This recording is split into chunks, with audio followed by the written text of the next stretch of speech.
നമ്മൾ മസാല കൊണ്ടൊക്കെയുള്ള തയ്യാറെടുപ്പാണ്. വെളുത്തുള്ളി, ഇഞ്ചി, പച്ചമുളക്, ഉരുളൻകിഴങ്ങ് പുഴുങ്ങി വെച്ചിട്ടുണ്ട്. ഇനി അടുത്ത ബാക്കി പരിപാടിയിലേക്ക് നമുക്ക് കടക്കാം. കത്തിക്കാം.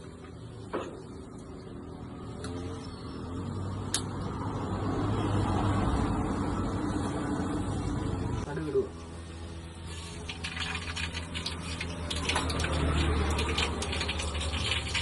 കരിയാപ്പില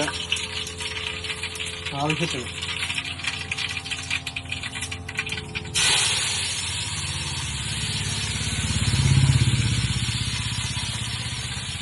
വെളുത്തുള്ളി, ഇഞ്ചി, പച്ചമുളക് എല്ലാം ചതച്ചിട്ട് നമുക്കിടാം. ഒന്ന് വഴറ്റി കഴിയിട്ട്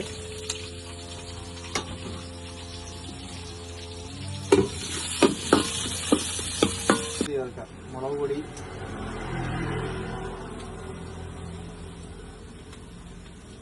കാശ്മീരി മുളക് പൊടി,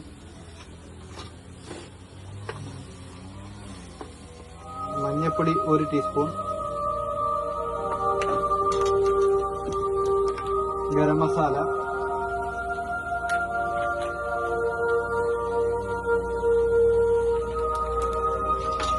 മട്ടൻ മസാല 1 ശകലം. നമുക്ക് സവാള ഇടാം. സവാള അധികം മൂപ്പിക്കരുത്, കുറച്ചേ മൂപ്പിക്കാവും. ഇനി നമുക്ക് ബാക്കി എണ്ണയിൽ കിടന്ന് വേവാനുള്ളതാണ്, അതുകൊണ്ട് കുറച്ച് മൂപ്പിച്ചാൽ മതി. ഉള്ളി വഴറ്റാനായിട്ട് ആവശ്യത്തിന് ഉപ്പ് ശകലം ഇട്ട് കൊടുക്കാം. അത് മാറി വരുന്നുണ്ട്. നമുക്ക് ഏകദേശം ചെറിയ വേവായി വരുന്നുണ്ട്.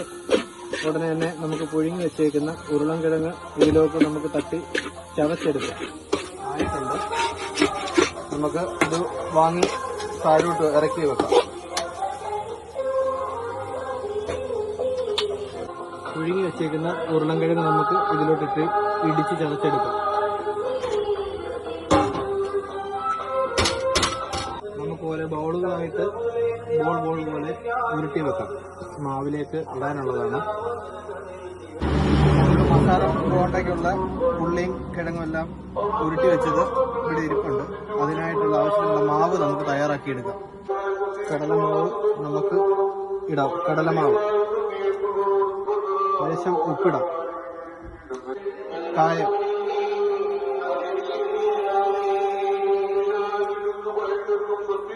മുളക് പൊടി കാശ്മീരി ആവശ്യത്തിന്, അരിപ്പൊടി. നമുക്കിനി ചട്ടിയിലേക്ക് എണ്ണ ഒഴിച്ചു കൊടുക്കാം. കുഴച്ചു വെച്ച മാവിലേക്ക് നമുക്ക് മസാല കൊണ്ടൊക്കെയുള്ള മസാല ഇതിനകത്തോട്ടിടാം. എന്നിട്ട് മാവിലേക്ക് മുക്കി എണ്ണയിലോട്ടിടാം.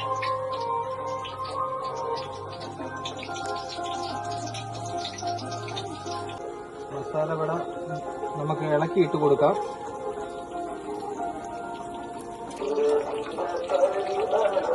നമുക്ക് മസാല കൊണ്ട കോരിയെടുത്ത് നമുക്ക് എണ്ണ ഊറാൻ വെക്കാം. നമുക്ക് ചില്ലുകൂട്ടിലേക്ക് പറക്കിയിടാം.